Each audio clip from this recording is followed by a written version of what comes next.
the right thing. All right. Well, I'll go ahead and re-ask that question then, as best I understand it, and we'll come back to the agreement on it. Um, the key point is about doing versus non-doing, and that the example of that is the precepts. Yeah. Okay, is this the topic that we're talking about? Yeah. Okay, I see those as two different topics, and so let's discuss them differently and see if we can then shove them back into the same box that you grabbed them out of. Okay.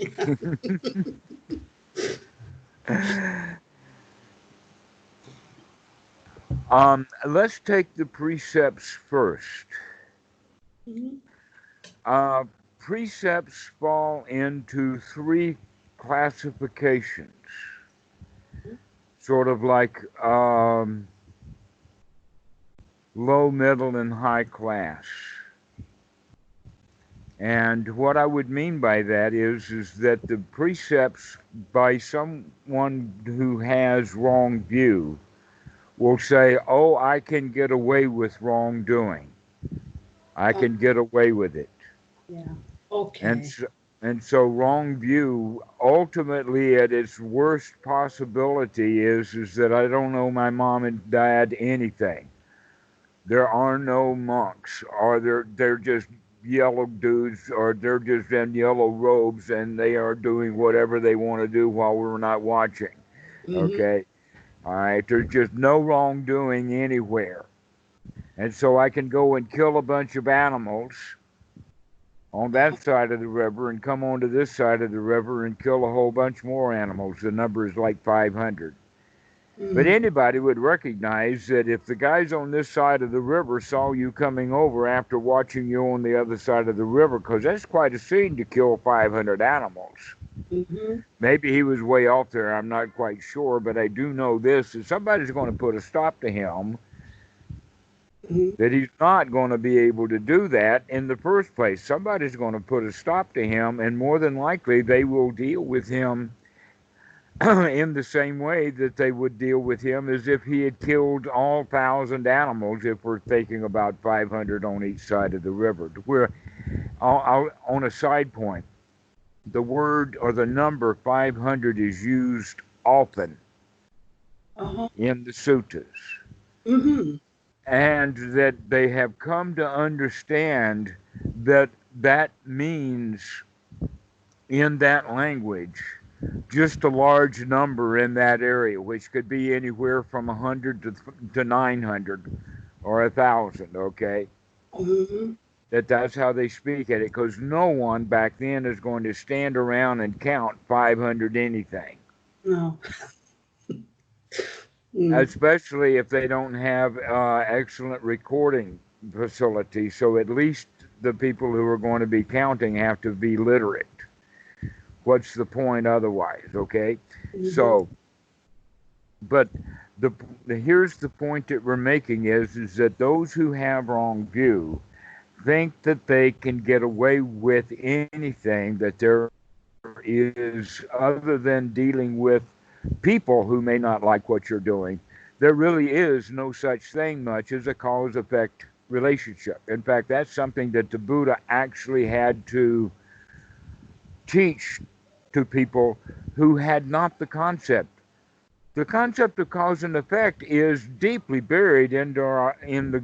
I mean, it's just the way that we live our lives. But back in the time of the Buddha, things seemed to just happen spontaneous because the people were making that kind of connection. Now that those connections are just part of our culture, we as children pick up the concept of cause and effect. But it looks like that the Buddha had to actually start teaching that Mm. it wasn't widely understood the way that it is nowadays. Oh.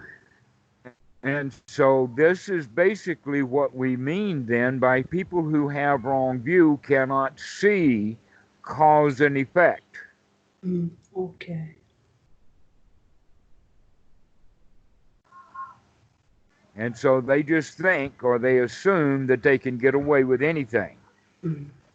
which also means that how they feel is more important to them than anything else. Oh.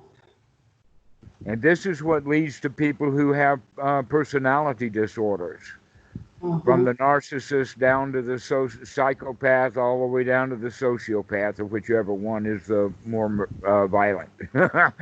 But this is, you see where they're coming from now. They can get away with it, and sometimes they're really surprised when the police finally convict them.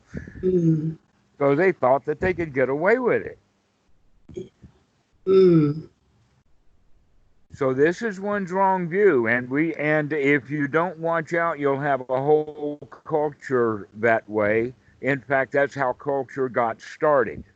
Was because in really, really primitive times, the further back we go, the more barbaric we become. And I'm not talking about necessarily the Barbary Coast. I'm talking about the concept of humans are animals.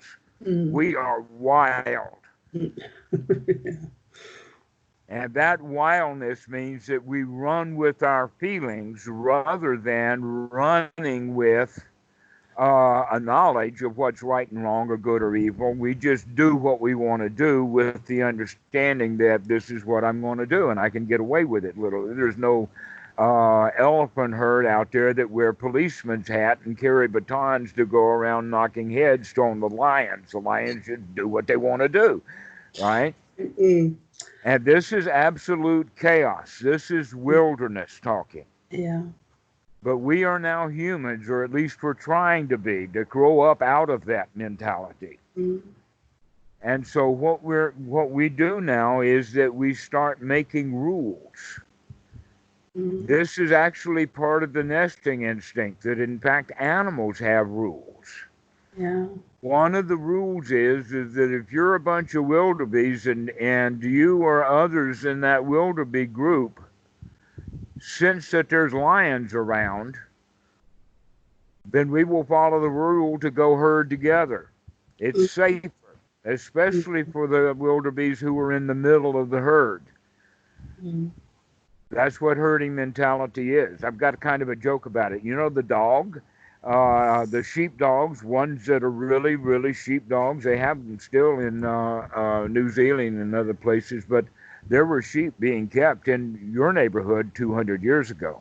And that the dogs would herd the sheep. Why? Because the sheep are afraid of the dog, because the dog is there barking to make sure that they are afraid of him. Therefore, they will herd together. That's the instinct. They're following their sheep rules, okay? Guess what? They are completely controllable because they're in a herd. Yeah.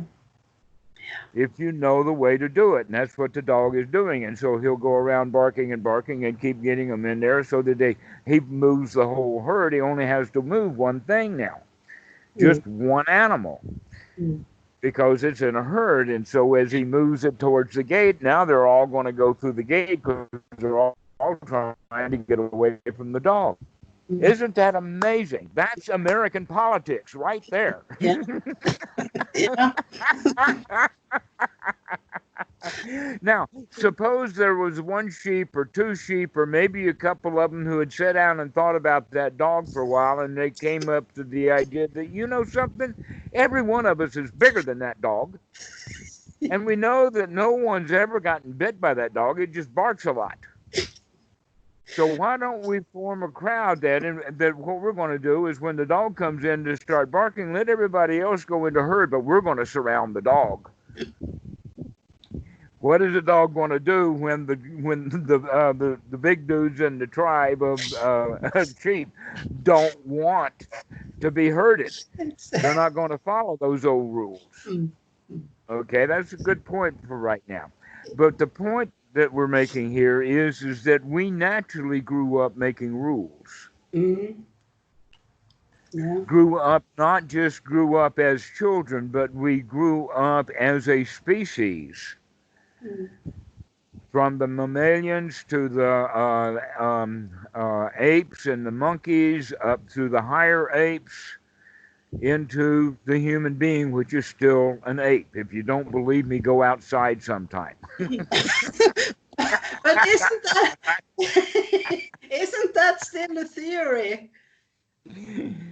Pardon? know that. Isn't that still a theory? We don't actually know that, do we? We don't know what What you just told, what happened in the that past. that we are apes. No, I can agree with that. Are you questioning evolution? Is that what you're questioning Yeah, now? the theory, the development theory, because No, you can see it. It's not. Yes, it's a theory, but here in this sense that it's a theory the way that scientists yeah, use the word theory, not the way that your average person yeah, but who it's thinks they have theories. No, a scientific theory is something that we can see evidence after evidence demonstrated over and over and over again with many, many different examples. yes, but still in the past, it's difficult to know that. Well, we can look at the animal world right now and see goats herding. I Yeah, but mean, that's now. goat herd That's because of the nesting instinct. We I'm not. know that monkeys live in nests. Yeah, And we know that if a yeah, young monkey is noisy, that he'll get kicked out of that nest and fall to the ground yeah, because the big monkeys in that nest want to have quiet at night. yeah. And so we I can also see that when the human tells their kid, if you this is my house, you do what I tell you to do, or you can go find someplace else to live. yeah, That that, is that nesting herding yeah. instinct. I buy that, but that's in the now. But I'm not big on history, but I know the context has to be there, and but there are still some kind of assumptions involved, and especially in the development, it's also a power thing going on in which theory wins. Well, here's other examples. If We can move on. okay, very quickly, birds and fish. Mhm, Birds will flock together. If a gun goes off, they'll all get together and they'll all go off together. mhm. Fish school. Oh Why do yeah. fish school? They do it for danger. Mhm. It's a herding instinct that when there is danger, we tend to collect together. In humans, they call it socialism or society. Mm. Yeah. You've got a degree in this. Yeah, that's why I'm questioning this psychological theory. But it's I'm I don't know about psychology. I'm a sociologist, so I don't get into that. Okay, well, I know my you limitations. do recognize sociology, right? Yeah, That's what we're talking about is yeah, sociology. yeah. And part of the sociology then eventually with this rule making system, now as an adult or as humans, Mm, we have a very complex set of rules that yeah, have built up over time. yeah. One of these sets of rules we have are these 5 precepts that came along sometime after the Buddha. Mm, We also have 10 commandments. We also have governments, and government's main job is to take money from some people and give it to other and make rules about it, yeah, about who gets the money and who goes to what jail and all of that kind of stuff. yeah. So that's what a government is all about, is to making rules. Mm, And so the whole point about these rules is to answer that original call of the wild of, I can get away with it. mhm. The answer is, oh, no, you can't. Yeah.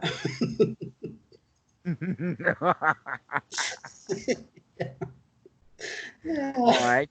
Now, what this does is it sets up a psychological, sorry about that, relationship between the kid, I can get away with it, and the parent, oh, no, you can't, I'm going to watch. Mm, yeah. Okay, so now we have the idea of guardians and looking out for it. In the old days, there was no issue other than the kid's got to be quiet. Mm, And so the mother will keep the little baby animal quiet yeah. because it's really dangerous out there, Mhm. especially when a couple of the old meanies are either slapping her or giving fierce looks. You get that kid quiet or we're going to throw him out of the nest because it's dangerous, okay? That's the herding instinct. that eventually what that means is the old dudes that are slapping the mom, you got to get that kid quiet.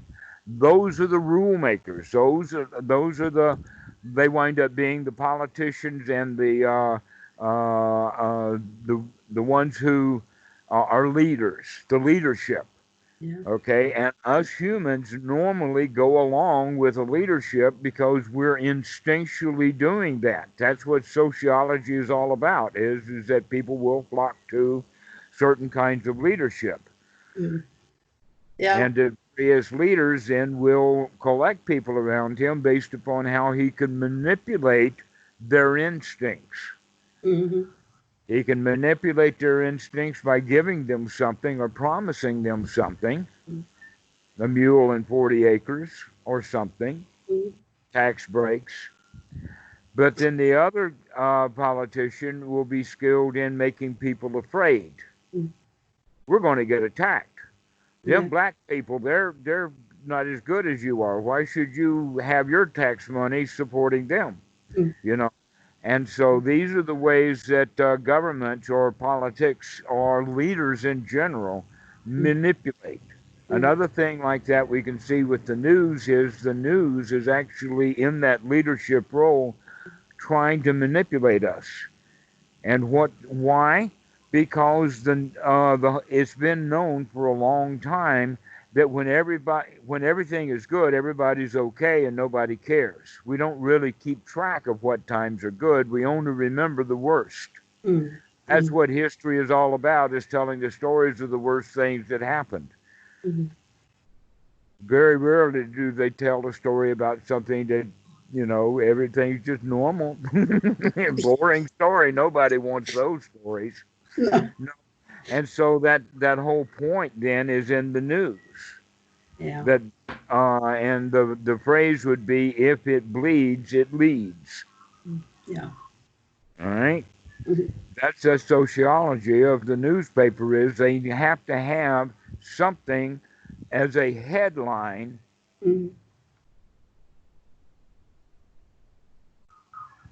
Yeah. And if they don't have something that they can sell as a headline, they need to find something deeply buried to bring up to the headline so that they can do it. Something like man bites dog. Right? So that's the whole point of media and the manipulations and all of the rulemaking. So now let's get right down to it. Basically what I'm now pointing out is we've moved out of wrong view into ordinary right view. And ordinary right view has the hallmark of, no, we're going to make enough rules so that you can't get away with it. Okay, and the first kind of rule we're going to make is that if you do good things, you'll get good results, and if you do bad things, you'll get bad results. The law of karma is a very important quality of ordinary right view. This is why the precepts are there in Buddhism, or why the Ten Commandments, or whatever religion, or wherever they came from in the original one, was some sort of set of rules that we've got to have to keep a society running.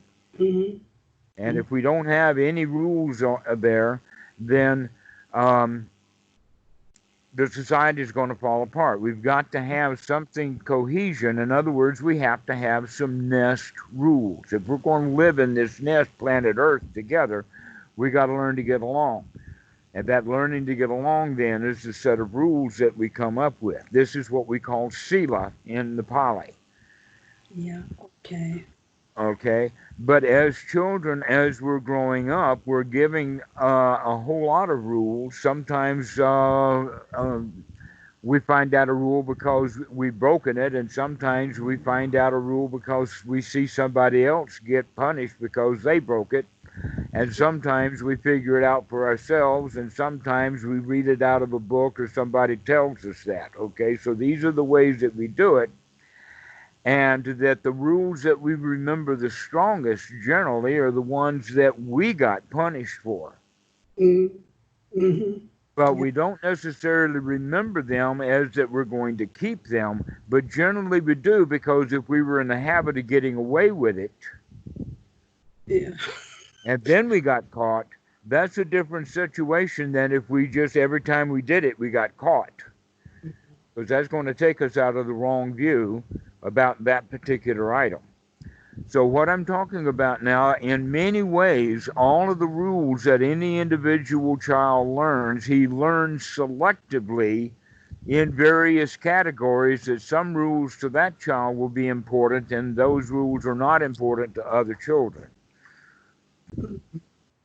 So there's a whole lot of complexity in there, but one thing that we do remember, or that we do, as I have reflected upon my own childhood, which I used to do quite a lot when I was into psychology, that we tend to remember the things that were kind of a disaster at that time.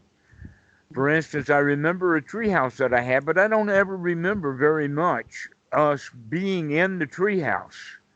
But I spent a lot of time in that treehouse. I do remember rebuilding it, and more importantly, I remember falling out of it. Oh. And how I caught the chain of the swing below and ripped my arm, but at least I didn't have such a terrible landing. But these are the kind of things that we remember. We remember our traumas, but the good times, we just let them roll by and we don't pay much attention. Mm-hmm. So this is another way that we learn how to live, in this way that we have built up as a collection of rules that each individual has. And we attach ourselves to this. This is the way that we're supposed to live. Now we're calling that Sila Bhatta Paramasa in the Pali, and it means attachments to a set of rules that each individual makes up for themselves along their way in life. And if we're going to start following the Dhamma, we're going to have to start selectively letting go of those rules. All of them. Yeah. Because we're going to take on a new perspective. And that new perspective actually has a way of transforming all of those rules out of being rules into good ideas or wisdom. Some of the rules we can easily see that that's a ridiculous rule. I've been following it my whole life and I don't know why. Now I'm free from it. Or the other ones are saying, yeah, that rule's a really good idea. I can actually see the value in keeping that rule.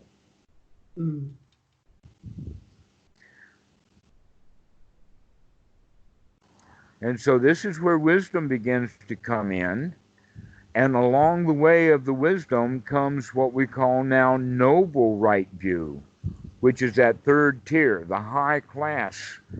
So the low class is, or the child's position, I can get away with it. The middle class position is, no, you can't. We're going to make enough rules so that you can't get away with it. And then the higher position is, wait a minute, these rules are not going to prevent someone from being either low or ordinary class. If we're going to raise the mind to the high class, we have to understand what's going on. We have to take on wisdom, which means investigation. We have to look at what's going on and really see it, what's going on, so that we'll know how to behave in that particular situation. And that includes a lot of information that we may have. So an example of that is that if you get stopped by a policeman, a lot of people, when they do, they get freaked out. They become uptight and nervous and afraid because of various reasons. But through wisdom, we can recognize that this guy is just in a blue suit doing his job, and he probably needs a friend today. Which means that instead of giving him the ordinary dukkha that most people are going to give to a cop, we're going to be very friendly with him. Hello, officer, what can I do for you? Yeah. Okay. Why do we do that? Because we can see that that works. Boy, does that work. Being kind to officers works. Mm. being afraid of them and halting and that kind of behavior in America can get you killed, Oh, uh-huh. Mm-hmm. and other places too, I suppose. Mm. Mm. So we're going now in the direction of noble right view. Let's go back now and take the precepts as an example of a set of rules that we can look through, pick through, and recognize, okay?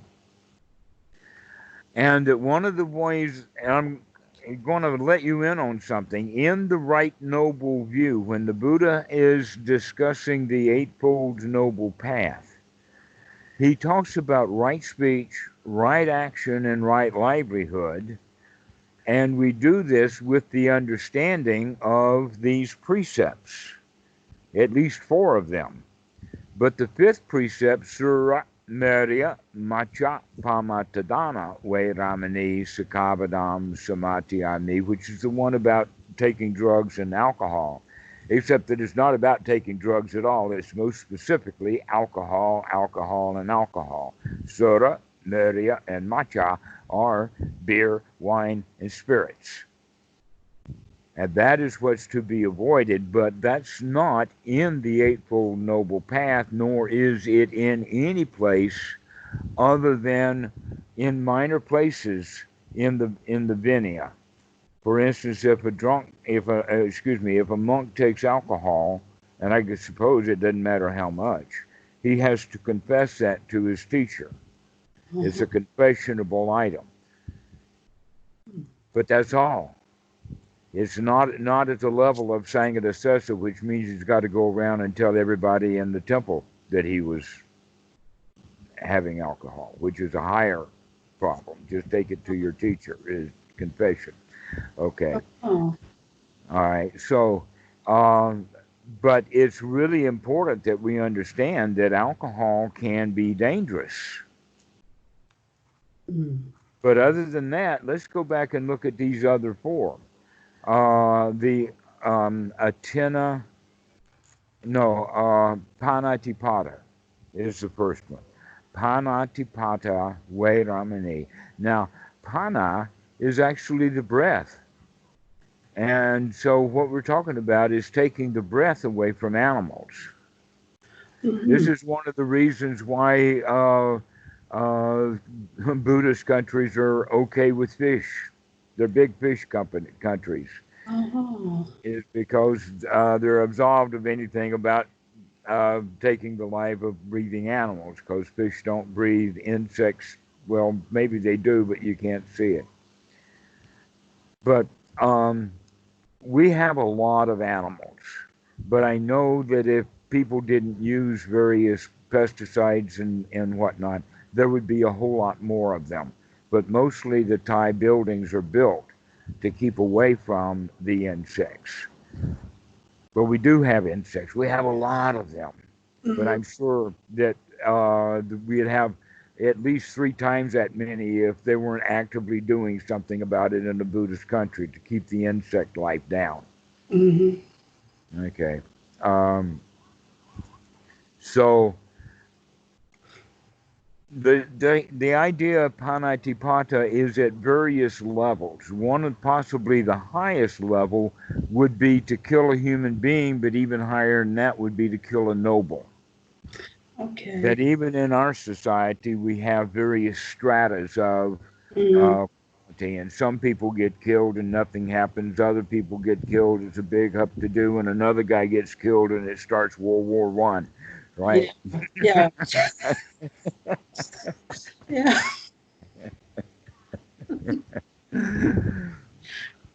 Mm. So there are these stratas of things, and the question is for your and this is kind of a later question, but we can ask it now: is at what level? Now that you can see the wisdom in that precept, Mm. at what level do you want to practice it? Mm. That in fact, I practice it on a selective level, but mostly I let the insect go. Mm.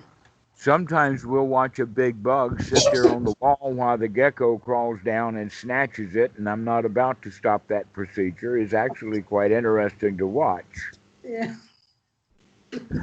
We've got some really big geckos, and they take care of a lot of the insects by themselves, but we can't go around saying, no, no, gecko, you have to stop eating because that's kind of a ridiculous way of looking at it. And yet, when we push our own morality on others, we wind up with really ridiculous things like that. Like, for instance, Christians being against gays. I have no idea why. It just makes no sense. But the fever that they've got into it, I'm well aware of. Mm. So the next precept then is Atinadana, Vairamani Sakabadam Samatiyami. Atinadana actually means the dana is to give. This is what it's all about. It means to not take things that are not actually given. Mm. Okay? Which means that we actually have to bend and break that rule to go into business. Mm. Okay? Here's an example of that. If you walked into your favorite store and picked up a bunch of items and you take it to the checkout center and the guy behind there says, "Oh, Agnes, I really like you today. You can have all of this stuff free." Yeah. Wouldn't you like that if it were given to you? Yeah. Yeah, right. In fact, if we understand how much joy it is in giving and receiving gifts, Mm. then we see there's something wrong with this business model that we've got, Mm. because everybody winds up feeling bad. Yeah. Mm. And so this precept is begin to live at the highest level that you can, which means to be generous with everything. This is, in fact, part of the rationale of this precept, and the way that it's worded is why I would like to see the Dhamma stop being sold. Mm. Yeah. Dhamma for dollars. I really liked that precept, so that thing so much when I first started learning about Buddhism. That was a big one. It was, wow, can this be happening? Only freely given, it couldn't be sold. It's said in the books. And I said, wow, yeah. Well, that's why the book publishers in the various places that Robert and I know, for instance, several book publishers here in Thailand and in Taiwan also, and their only interest is in shipping. That they will actually publish the books and give them to you free of charge, or at least a very, very low price. For instance, most of Bhikkhu Buddha Dasa's books are under $5. Mm-hmm. Yeah. And so that's why we expect to be able to give a lot of them. In fact, the idea backfired because Robert and I were saying we should get a bunch of books from Thailand and distribute them around to places in America, and we know that the best place to put them is in the Wat. And so and now Robert and I have been in close contact with the abbot of the Wat in Seattle, and they already have all of Bhikkhu Buddha Dasa's books, and they're out there giving them away already. Oh. They've got their own supply. Oh.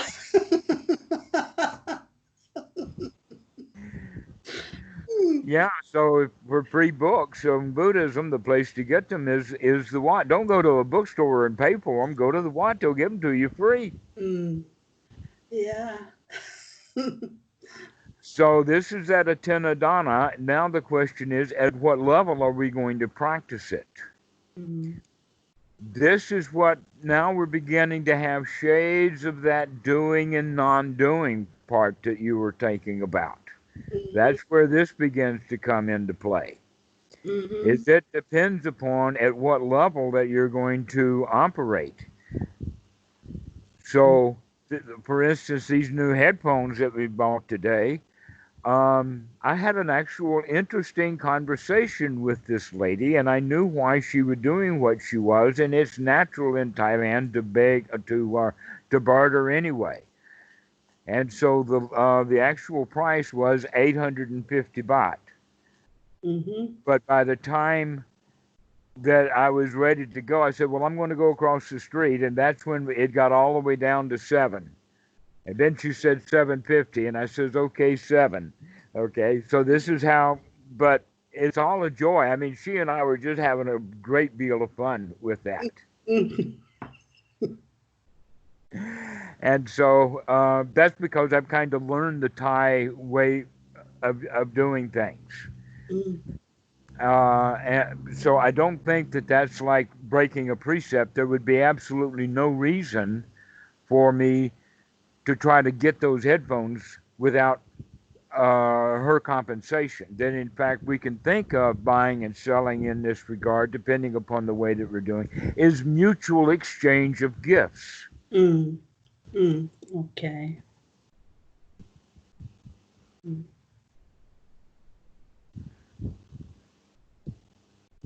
Yeah. It's not. Because, go ahead. Yeah.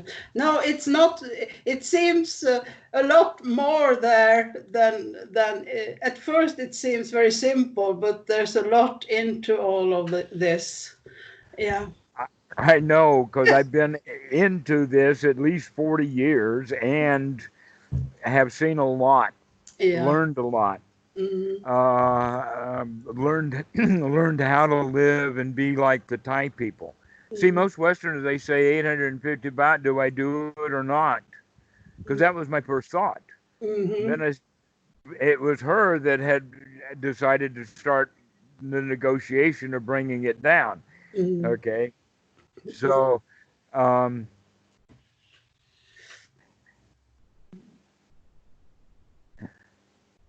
most Westerners, then, if she had brought the price down, they would have either said yes or no and stopped. But the fact is now it becomes a talk, a communication, a chat, and I think that she was happier selling it to me at 700 baht than she would have been if she'd have sold it at 8.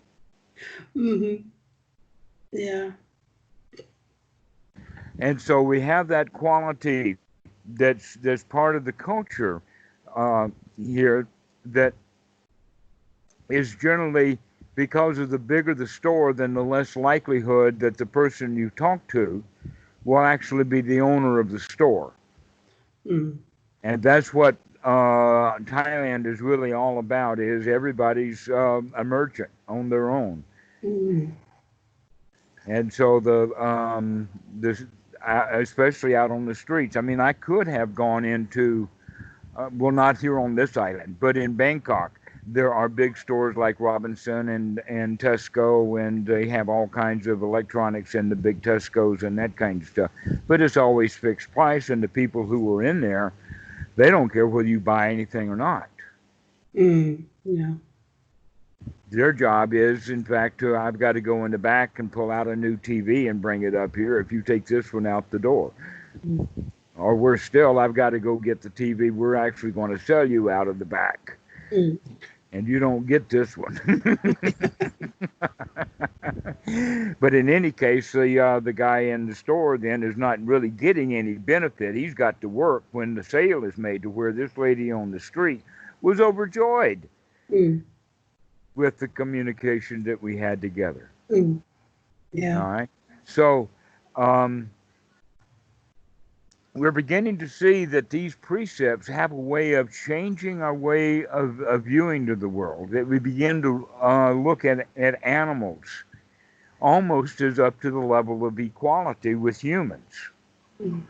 That if these are breathing, living animals, then they suffer physical pain and often emotional pain when they are when something goes against their instincts. They're going to have feelings about that. Just like humans do. The only difference between a human and a dog is the human's got this frontal cortex to where we can think of things. But one of the things I really noticed again about Lucky today is that whatever I'm doing, she wants to sniff it. She wants to know basically, is it edible or not? But that's the only thing that she cares about because she's driven at that level. But she really does like to get right in it. She's really a part of the family. Yeah. So this whole instinctual system, they have that. But the only difference that we have is this human part. But other than that, we animals do grieve. I have seen that, but they won't grieve long. But they do have a grief process they go through when they lose a companion. I remember that with Pumpui when Taksin died. That for a few days that she was out of it also.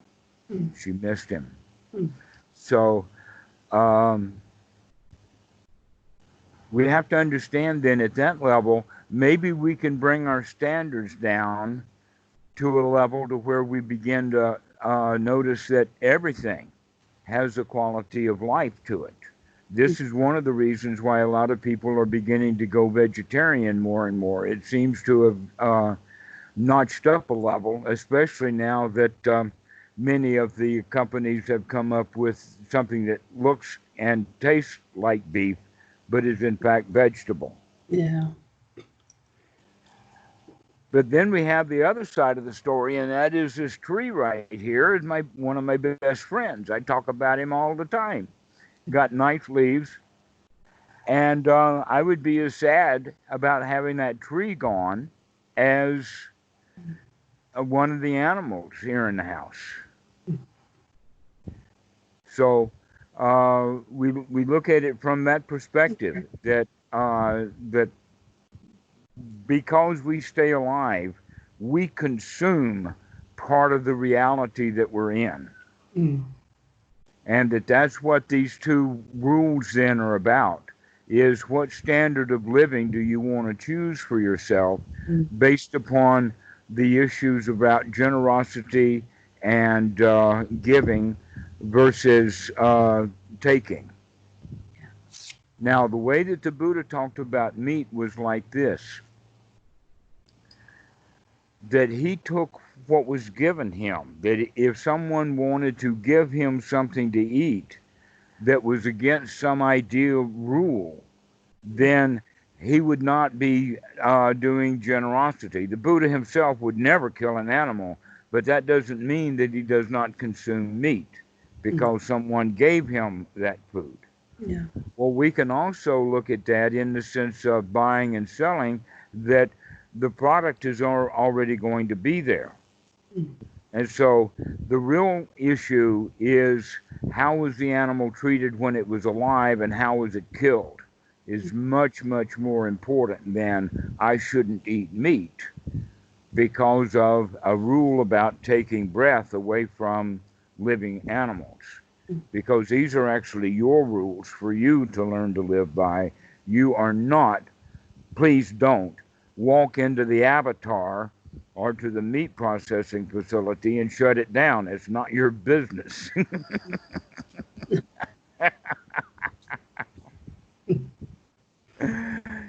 That's their business, and they have to deal with all of the problems that they have in their business, but that's their business, and we have to recognize that that's not our business.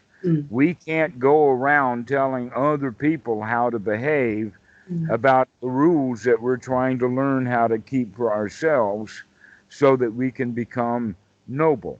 In fact, going around telling other people what to do is not noble.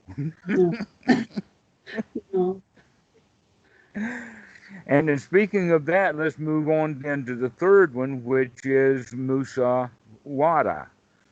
Musa, actually you can see Wada with a V versus a W. Musa Vada, or vocal. Musa means false voice or false speech. Now, what we mean by false speech, according to the sutta that we're referring to, and by the way, all of the stuff that I'm really dealing with comes out of the sutta number 117 out of the Majjhima Nikaya. the Great 40, when we're talking about how to gain one's right view. Because how we gain one's right view then determines how we're going to manage these precepts. Okay?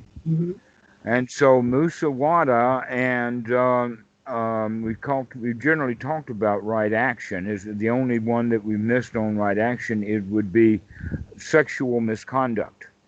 And what we mean by sexual misconduct is that we hurt someone or ourselves in the act of our sexual conduct.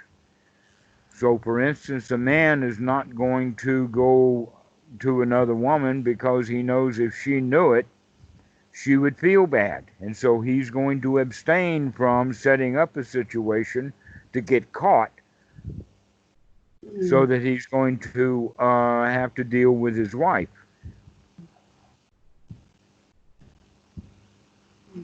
But there are all kinds of other sexual contact that is of mutual benefit.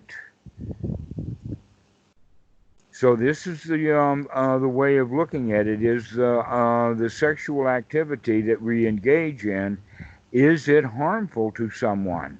Generally to a third party, but often when guys are out on the make, they'll love you and leave you, and then broken hearts all around.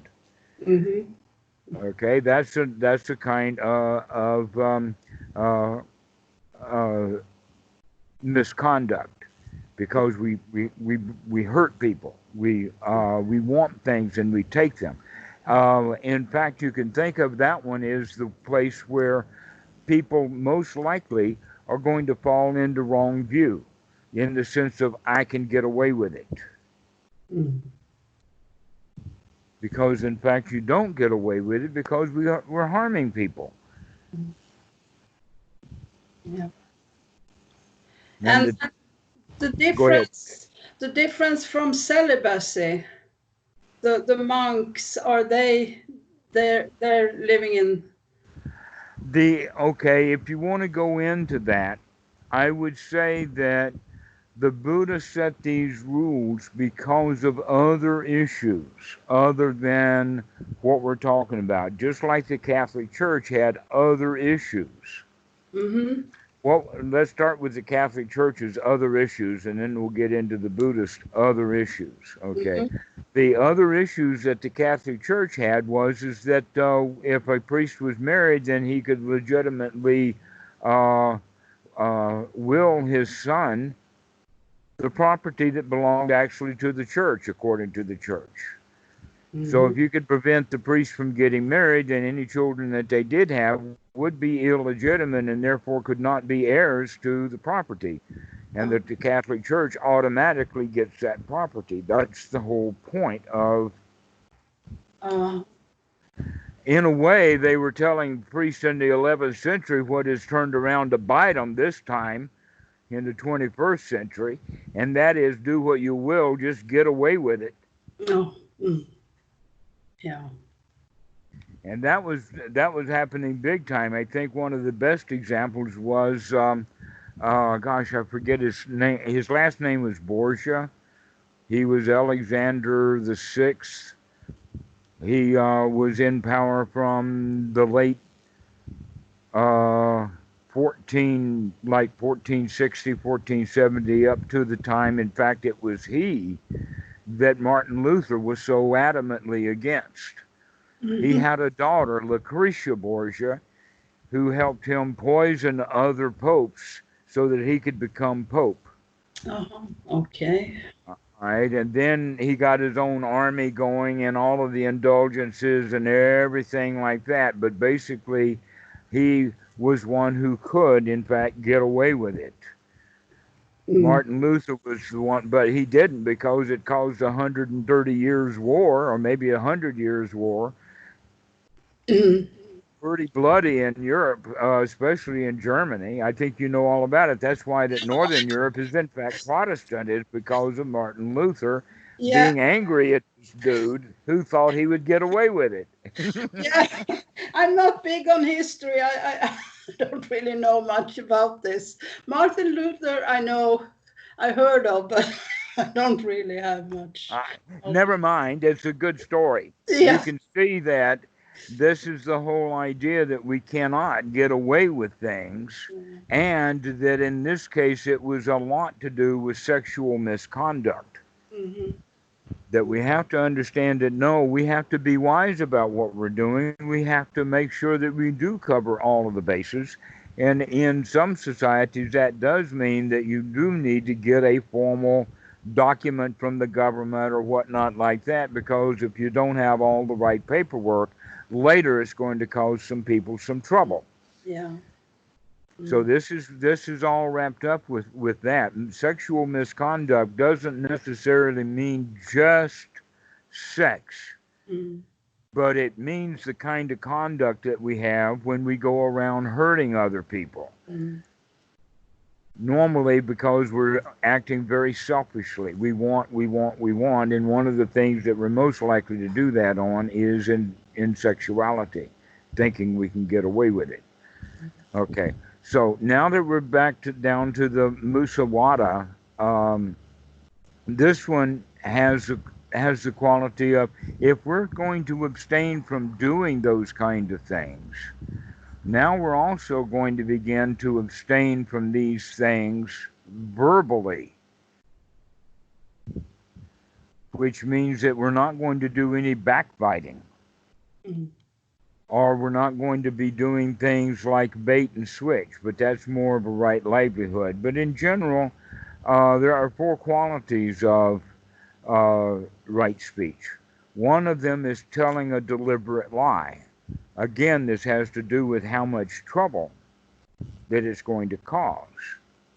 Sometimes telling a deliberate lie would be the easy way out, but many times we can avoid answering the question rather than telling a deliberate lie. Politicians are really good at that. Yeah. You can ask them a really detailed, exact question, and you don't hear anything about it on their response. They talk about something else altogether. Okay, so we don't really have to answer questions with a deliberate lie if telling the truth is going to be harmful.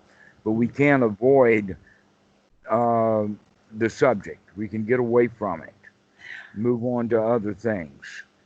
Now that sometimes that's not possible, but an example that I have is the Gestapo is knocking on the Jew's door, banging the door. When it opens, do you have any Jews in here? You know. How is a lady going to respond to that? Because if she says yes, all of the people in the rafters and floorboards of her house are going to get arrested. So what she's going to do then is to sit down and offer the captain or the lead guy, let your guys look around here and Plum, let's sit down and have a chat together. And now if I just happen to have it, I've got a young 16-year-old girl's photo that I can, this is my niece. I would like to introduce her to you. Okay, you get this guy's mind off of why he's here. Yeah. Yeah. And so in a minute or two, he's going to say, okay, guys, time to go. There's nothing here. And off we go, you know, and you never answered the question. Yeah. So this is a way of beginning to use right speech as the abstaining from wrong speech.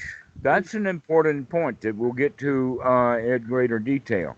But the next one after direct lying would be malicious gossip. And that's where Mr. A tells Mr. B how bad Mr. C is, in the hopes that Mr. B will start to separate from Mr. C.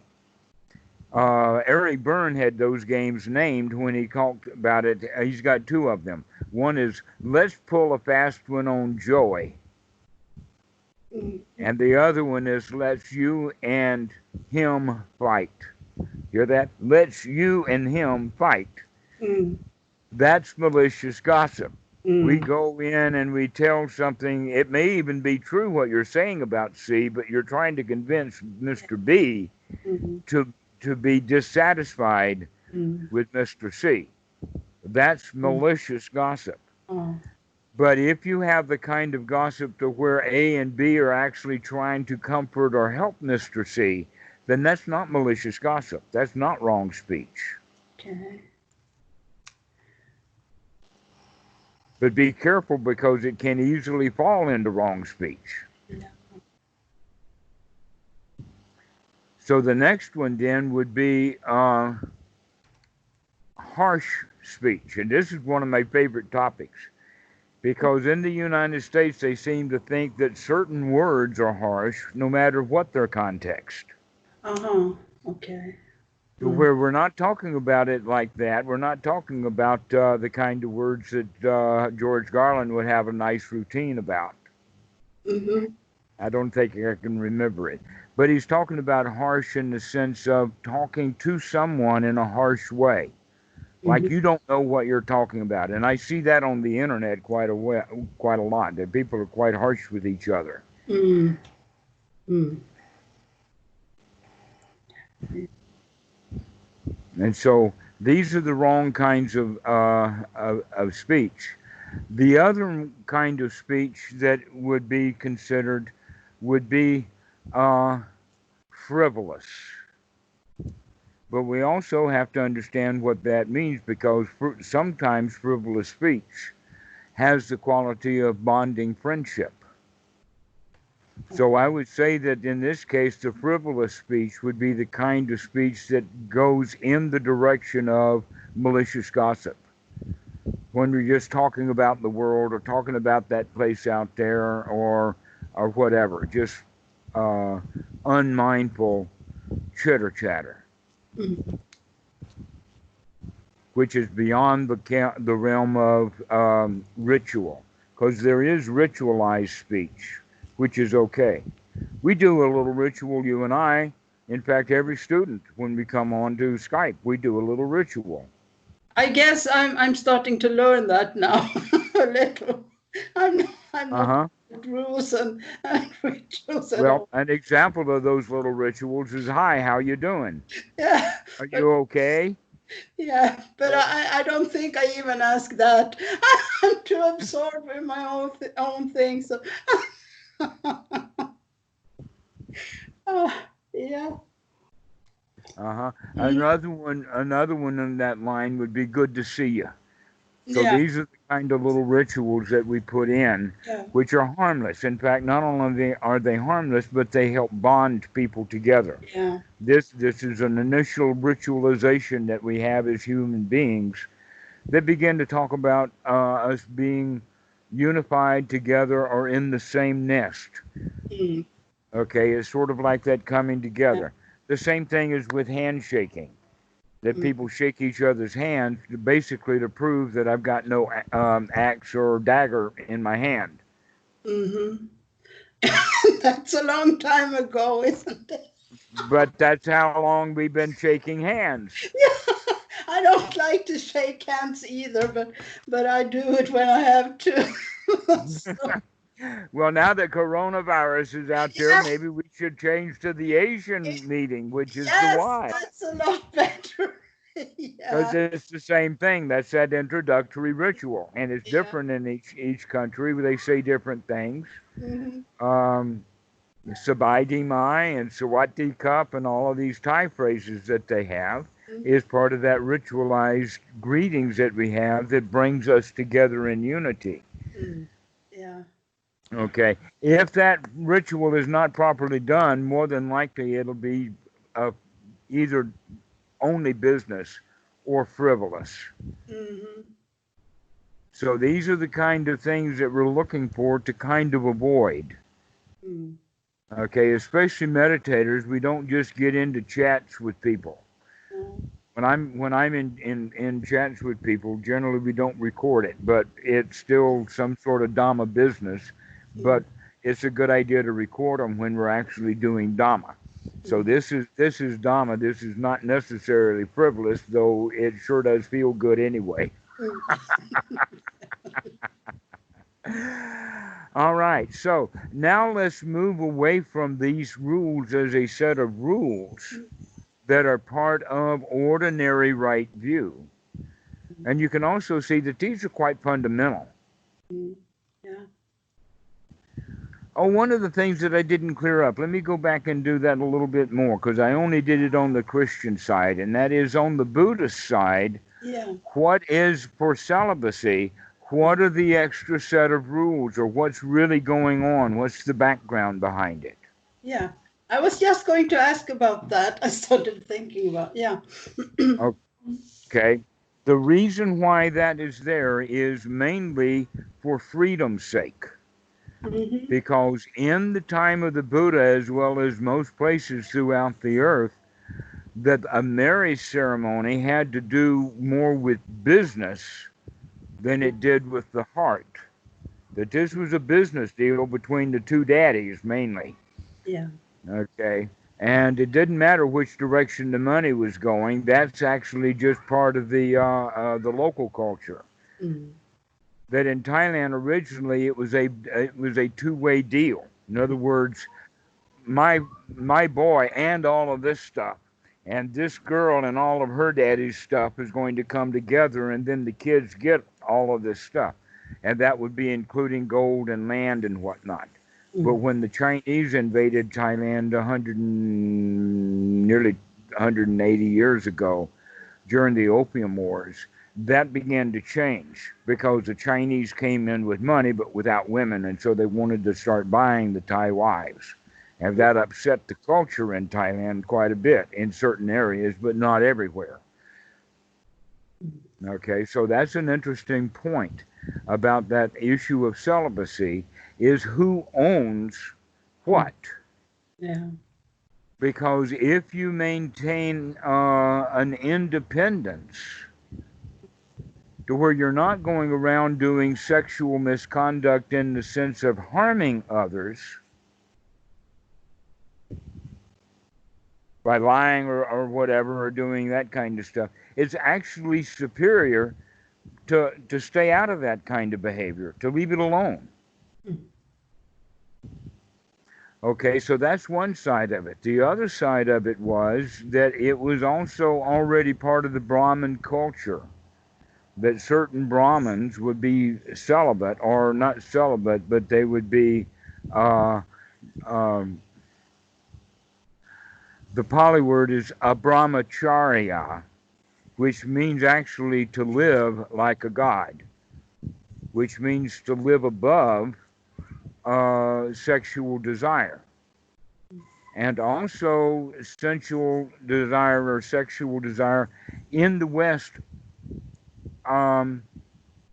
they have become interdependent and interrelated, but the issue is strongly on the sexual side, to where in the Pali, and the way that it's actually looked at is that materialism is possibly the heavier issue. But both of them have to do with ownership and control of something outside the body. Okay, how much property and how much goods and cattle and people I own versus how many wives do I own is an issue that's going to keep someone from being able to be free from all of that stuff. That's quite a bondage, quite a burden. There's a lot of kids to take care of if you've got a lot of wives. So you can see where if one who does already because he's young and comes to the teaching of the Buddha, if he's going to join the Buddhist order, that means he's actually leaving the world and leaving the wife. But if you leave your wife, you better make sure that she's well taken care of. Yeah. Okay, like if her family had a lot of money, then make sure that she's back with her family, because there is one episode where the Buddha actually chastised the monk, but he didn't make him disrobe, because while the monk was out on Bendabat, out and about, his wife came to him and said, "Please, before you go off into the woods, I need a child. Please get me pregnant." And so he did. And then the Buddha found out about it later. Okay? And so that's the big question, is should he have gone and impregnated his wife or not? I think that if upon the situation I would say, I'm not sure about that. Let's just forget about the whole deal. Mm. Rather than making it now that's going to be the new rule from now on is that no, we don't go back and visit the wives after we've come to stay with the guys. Mm. Now I also noticed that homosexuality was never mentioned anywhere that I know of, but it tends to not be a main issue because the homosexuals, for instance, in Thailand, would not seek to join the church to try to get rid of their or deal with their sexuality. They've got too many other places to go. Mhm. Gay Yeah. life is actually open in India also. They even have once a year a great big festival Okay. where all of the guys who are in the closet will come out and dress up and be a gay and nobody cares. Mm. Okay. That's not the same way in Christian culture. In No. Christian culture, gays have kind of a problem. So by and large, gays in the Sangha is not much of an issue. Okay. But what we're talking about is duty to the Dhamma as opposed to duty to one's family. It's possible for them to do both. The Buddha had a number of householders who were just as devoted. Some of them were teaching Dhamma. There's a couple of them, in fact, that are well known to be good Dhamma teachers. One of them was famed for going around kind of as a surrogate for the Buddha to go in places where the Buddha himself didn't or wouldn't go, and could teach the Buddha's teaching so well that he made many, many converts, that he Mhm. just nailed it. Okay. Mhm. Okay, so and he was layman as well as many other laymen by the thousands. That in fact the advice to laymen is to give all of the household duties over to the wife so that she decides what house we live in and what gets done and what clothes the kids wear and what school they go to and what cars we buy and what furniture we have and what clothes I wear. All of that kind of stuff is up to the wife. Mhm. Yeah. And so what does that lead me to do? Dhamma. Yeah. But what about the women? Can they do Dharma too? And the man taking care of all of those? Well, it's easier for you to do that alone, just as you are. You can Yeah. live Dhamma. If Yeah. you were married, you would have, you know what kind of extra duties you would have if you were married. You Mm. have real freedom if you stay single. Yeah, I know that. That's the This reason. has been well known throughout history. Sorry about all of you married people who know about this, but freedom Yeah. is best had when you are absolutely free. Yeah. And so the way to do that is by giving the wife all of the duties so that you can be free. But if you don't have a wife to give them to or a husband, then you were already free. Yeah. I discovered that 20 years ago. Uh, So now we're looking at that other side of it. It's not thou shalt not have sex. mm, It is not that kind of issue. mm, It has to do more with the responsibilities and uh, mm, the lifestyle mm, that living that way assumes. To have real freedom, one either has to just be free and on one's own, or one has to take that second, more difficult journey of figuring out how to let your partner have complete control. mm. Okay. Yeah. And that the only time that we have control back again is when we ask for it and it's granted. But it only lasts for 5 to 10 seconds. So if wife says you go to the hospital, guess what? You're going to the hospital whether you want to or not. And that has been such a blessing, such a relief of to giving that away, Mm. Mm. to let her have 100% responsibility. And you know, that works perfectly well here in Thailand. It's a matriarchal society. In fact, this precept that I'm talking about is in a sutta in the Dinga Nikaya, Mm-hmm. Which one? 31, Mm-hmm. where it says that the householder should give all the duties of the household to the wife, so that he's completely free to do the Dhamma. Mm-hmm. But that, in this regard, it has to look at, wait a minute, we got to really know what a householder is, Mm-hmm. as opposed to a bum. Because a bum, we just want him to join the Sangha. Mm-hmm. But a householder is someone who actually owns property and Okay. holds a place. It's not just the house, but he's a holder of property, and he's going to give all the duties of that property over to someone else. Mm-hmm. And so, if it's a farm, they may need a boss and workers. That's still done completely by the wife. The guy, you see, this is hard to pull off in the West because giving everything to the wife means she's got to do all the income. Mm. The guy's going to just sit at home and do nothing. Mm. All right? Well, that's not going to work in many places in the States. Get up off that butt and you go to work. Yes, ma'am.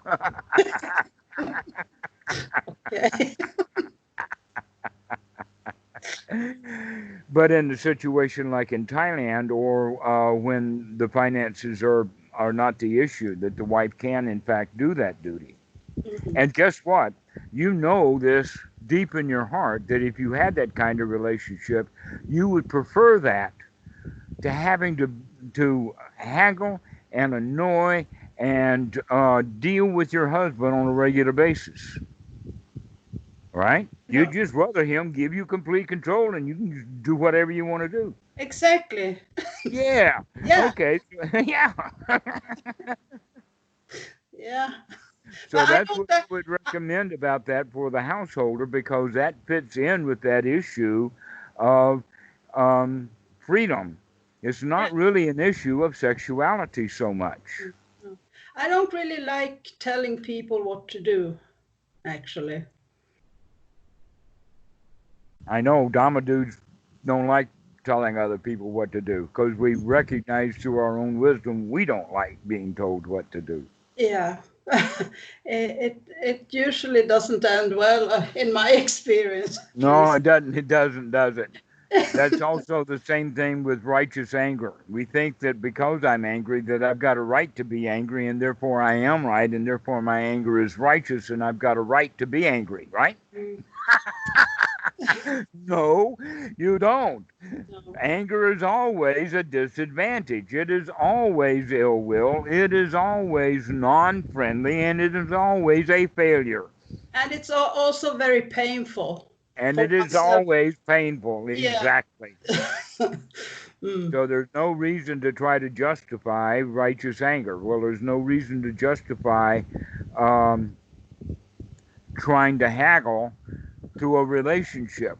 No. That we really need, if you're going to be in the Dhamma, is to kind of work with the Dhamma that way, in the sense of, yeah, I'm in a relationship, but let's give it all to the wife. Let's let her deal with everything. Mm. Yeah. Mm. So now we're going in the direction of nobility. Mm-hmm. That the wisdom is, okay, so that we're not now seeing the precepts as a set of rules, Mm-hmm. but rather we're seeing them now at a noble level, which has a completely different viewpoint. And that is that because the mind is noble, because the mind is unified, we don't want to kill anything. We don't want to take things from people, knowing that that will put them at a disadvantage. Yeah. We don't engage in speech that is harmful to Mm. others. Mm. Naturally, Yeah. because the mind is unified. In other words, if I don't want anything, then I'm not going to go out taking anything. Yeah. If I'm not angry at somebody, I'm not going to hurt him. Mm.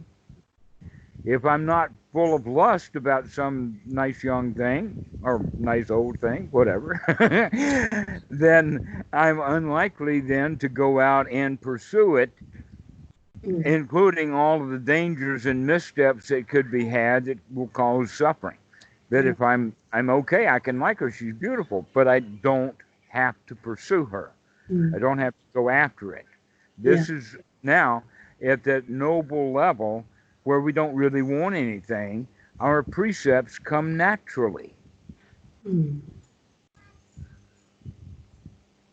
That this is the right way of looking at them. Now they're no longer precepts. They're part of the Eightfold Noble Path, or a better way of saying it, this is the result of the Eightfold Noble Path. Okay. Because the Eightfold Noble Path is now based upon wisdom. And with the other factors of the Eightfold Noble Path, in fact, we've really been hammering right now on right view. Noble right view is the right view of keep looking at what's going on. And with that and the other factors, the mind becomes unified and whole. What is that? Right sati, right effort, and right attitude. Those three things, together with one's right view, run and circle around each other to the point of unifying the mind. If we keep practicing this, and the way we practice it is through anapanasati. Okay, so now we begin to investigate this detail about doing versus non-doing. Because what we're really talking about is an action that leads to the end of action, as opposed to just trying to stop doing that action. Now, one of the ways of doing is doing that brings doing to an end is by doing something new rather than something old. Okay? What is the something old is the hindrances. What's the something old is what a person is already doing for most of his life, which is in fact out wanting things, and therefore we're breaking precepts left, right, and the other. So now we're going to substitute in the mind a new kind of doing. And that new kind of doing is the doing of, aha, I see you wanting to do something. Okay. I see you, okay? And so now the next part of doing would be to relax and to take a deep breath and become satisfied with this moment. That's the kind of doing that leads to the end of doing, is becoming satisfied. If I'm completely satisfied right now, there is nothing to do.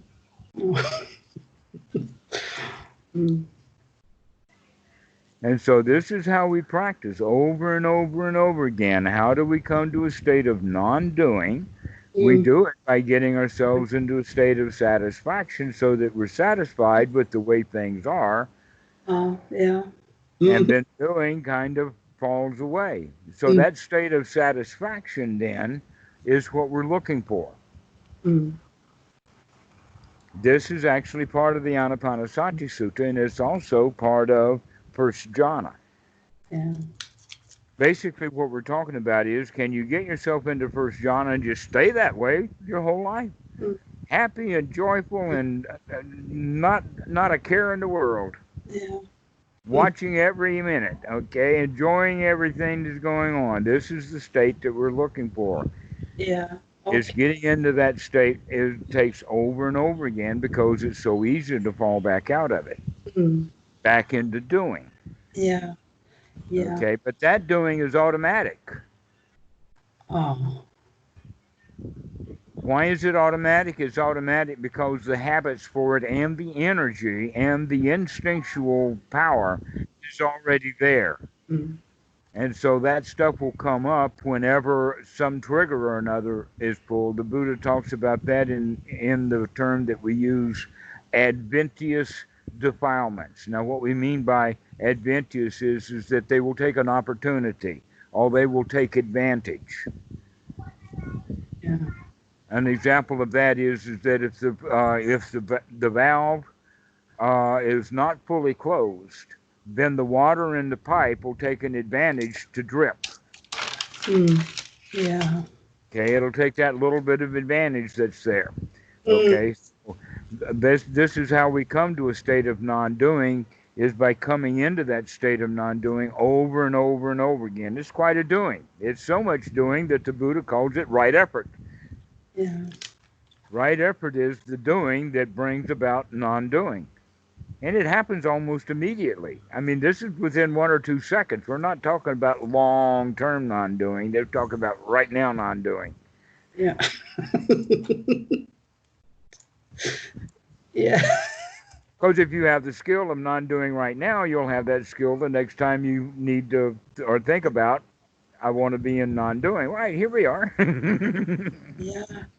It's also about discovering what leads to that specific thing one is doing. Yeah. Mm-hmm. Oh, mm-hmm. Yeah. Okay. Mm. So this is the investigation. Yeah.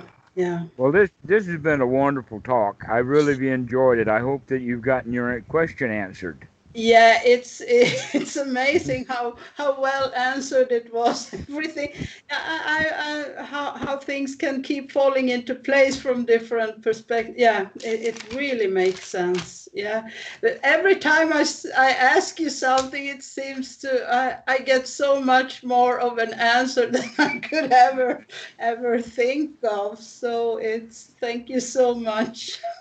Excellent, Yeah. Agnes. We'll see you later. Yeah. I want to talk about your writing someday too. Yeah. Yeah. So I'll, enjoy. I'll do, perhaps next weekend or so. I'm doing what I can. So yeah. Great. Yeah. Thank you. Okay. Bye bye. Bye bye.